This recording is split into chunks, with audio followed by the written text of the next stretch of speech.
आता आंबे खायला कोकणात जायची गरज नाही. कराड शहरात 45 वर्षांची परंपरा असलेले सुप्रसिद्ध आंबेवाले जाधव बंधू दुशेरेकर यांचे गोड व सुगंधी आंबे मिळणार विट्यात. जगप्रसिद्ध आंबा देवगड हापूस आला आता आपल्या विटा शहरात. एका महिन्यात आंबा खराब झाल्यास आंबा मिळणार बदलून. चला तर मग आजच संपर्क करा सुप्रसिद्ध आंबेवाले जाधव बंधू दुशेरेकर यांना. संपर्क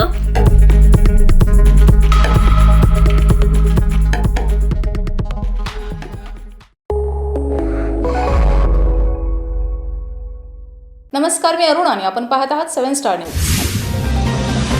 आटपाडी तालुक्याच्या पश्चिमेकडील सातारा व सांगली जिल्ह्याच्या तर मान खटाव आटपाडीच्या सरहद्दीवर विभूतवाडी गाव वसले. या गावची लोकसंख्या सरासरी 3000 असून सर्व नागरिक शेती व्यवसायावर अवलंबून आहेत.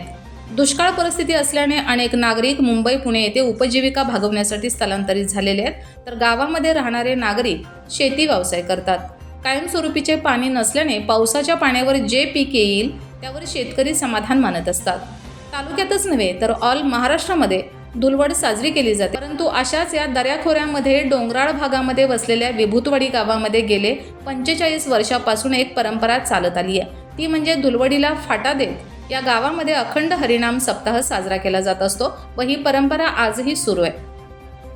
आजूबाजूच्या सर्वच गावामध्ये धुलवड साजरी केली जात असते, परंतु या गावामध्ये धुलवड साजरी केली जात नाही. या अखंड हरिनाम सप्ताहाच्या काळामध्ये दारूबंदी, मांसाहार बंदी गावामध्ये असते व सर्वच नागरिक ही प्रथा पाळतात. 7 दिवसामध्ये गावामध्ये कोणाच्याही घरी मांसाहार केलं जात नाही, तर सर्वच नागरिक ज्यांना दारू पिण्याची सवय आहे ते सुद्धा 7 दिवस दारूला स्पर्शही करत नाहीत. या गावाची परंपरा 45 वर्षापासून सुरू आहे. या परंपरेला यावर्षी 46 वर्ष होत आहेत.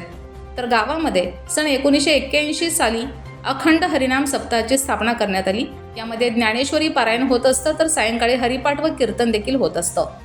तर दिवसभर ग्रंथ वाचन होत असतं. पहाटे काकड आरती असते. असा 7 दिवसांचा कार्यक्रम असतो. तर शेवटी रथोत्सव असतो. सर्व गावातून मिरवणूक काढली जाते. मोठ्या भक्तिभावाने सर्वच नागरिक यामध्ये सहभागी होतात. तसेच आसपासच्या गावातील ही माळकरी यामध्ये सहभागी होतात.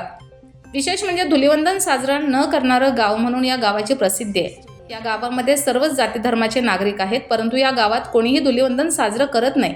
तर अखंड हरिनाम सप्ताहाच्या काळामध्ये कोणीही मांसाहार देखील करत नाही.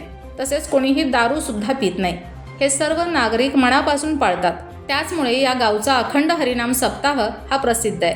त्याचं एकमेव कारण की धुलिवंदन साजरा न करणारं गाव आणि धुलिवंदनच्या काळामध्ये गावामध्ये हरिनाम सप्ताह साजरा करणारं गाव म्हणून राज्यामध्ये या गावची ओळख आहे.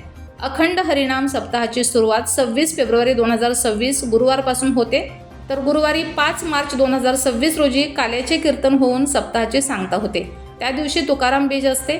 तुकाराम बीज मोठ्या उत्साहामध्ये साजरी केली जाते. हे या गावचं वैशिष्ट्य आहे.